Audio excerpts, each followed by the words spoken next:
لحظه خشم. یک شب ماری بزرگی برای پیدا کردن غذا وارد دکان نجار شد. عادت نجار این بود که قبل از کارگاه رفتن وسایل کاریش را روی میز قرار میداد. آن شب نیز نجار اره‌اش را روی میز گذاشته بود.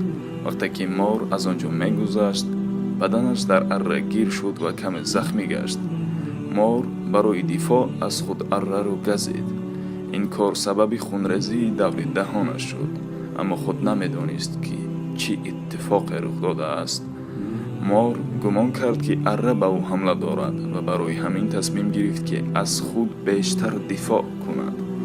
مار با تمام قوه خود را دور اره پیچانید و فشار داد. صبح وقتی که نجار به کارگاه آمد، روی میز به جای اره لاشه مار را دید که فقط از سبب بی‌فکری و خشم زیاد هلاک شده است.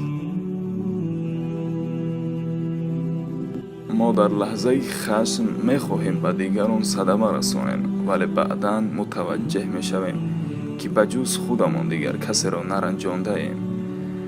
زندگی بیشتر به این احتیاج دارد که گذشت و چشم پوشی کنیم از رویدادها، از آدمها و از رفتارها.